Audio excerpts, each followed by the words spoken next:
लोकसभा निवडणुकीतल्या अपयशामुळे आलेली मरगळ बाजूला सारत विधानसभेचं रणशिंग फुंकण्यासाठी भाजपनं कंबर कसल्याचं पाहायला मिळतंय, कारण आज भाजपचं पुण्यामध्ये अधिवेशन पार पडतं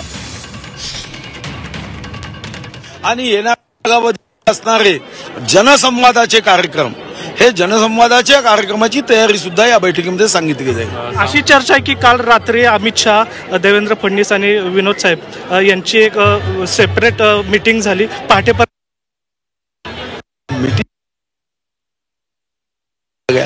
मीटिंग एक भाग आहे हा, तर आपापल्या परीने प्रत्येकाच्या मीटिंगा होत असतात।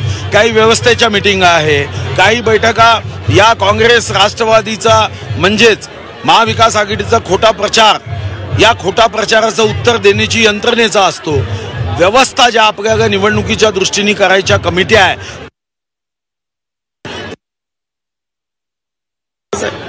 अजित पवारांच्या मुख्यमंत्री पदाच्या काही चर्चा झाल्यात अशा सूत्रांची माहिती आहे। तुमचे सर्व जे सूत्र आहे त्यांना महाविकास आघाडीचं व्यसन जडग आहे। हे व्यसन आहे, ही बिमारी मोठी, ही जी जर्मनीच्या गोबेल्स पासून आली आहे। मला कधी वाटलं नाही की ही संसर्गजन्य बिमारी महाराष्ट्रापर्यंत येईल। चीन मधून कोविड आला आणि जर्मनीच्या या गोबेल्स पासून ही खोटं बोलण्याची बिमारी आली आणि ती पत्रकारांच्या काही सूत्रापर्यंतही गेली आहे।